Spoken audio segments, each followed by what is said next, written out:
Story time. So it is so amazing how our brain, the perception that we have about a situation, literally creates our reality. When I was young, I grew up playing in the church piano. That's my thing. If you know who I am, you know I do piano. And I remember, especially when we're young teenagers, right? I think I was like 13, 14, when you feel like everyone's looking at you and everyone's judging on you, and everything is embarrassing, that like awkward age.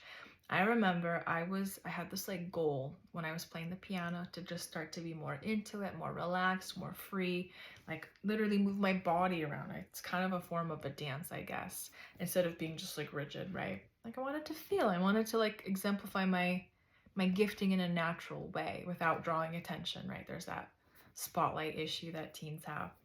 So, anyways, I remember I played the piano at church, and after that, I was like, wow, I loved how I played, and it was such a proud moment, right? To be able to honor your gift and celebrate.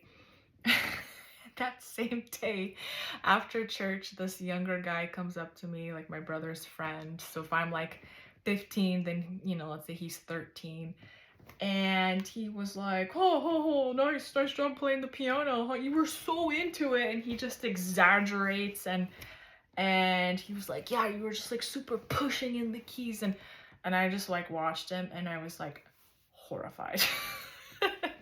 I like absorbed that, like, are you kidding me? Like, that's what I look like. That's how you saw me. And everything in me was like shut down, embarrassing, shame, humiliating, never doing that again. Like, thought about it, like how. And I honestly don't even know how many days or weeks or months went by. I can't remember.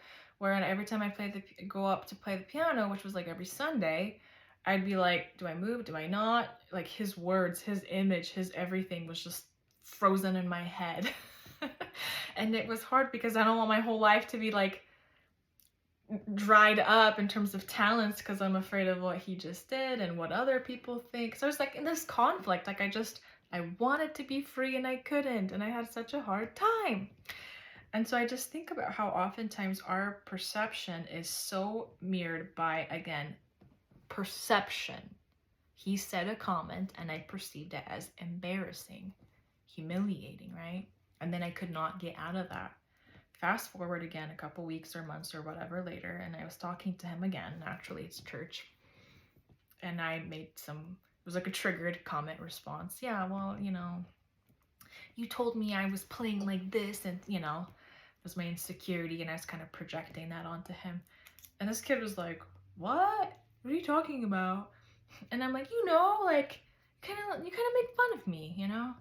And he's like, what, are you kidding me? I was complimenting you. You were so in it. Like, I liked it. And I was like, what? All this time I thought like it was embarrassing, and I look back at that situation, and doesn't that experience highlight a lot of times of what we feel? Someone says something, it could be a comment, neutral, and how we interpret it. If it's already insecurity, it's going to be something negative that we perceive. And if we're already feeling good and confident about something, then we're probably going to perceive and interpret something as a compliment. So do some digging in your brain and your body and your emotions. This is something I do very often with clients. Like, something happened, and it's less what everyone else did as much as how they perceived it in that moment. And so a lot of our traumas and issues, yeah, sometimes we're breaking off other people's words and stuff, but a lot of it, if we really go back to it, it's just our own issues, our own insecurities, our own perceptions, and then projections. So wanted to share this story, maybe illuminate something in you, and may you be free.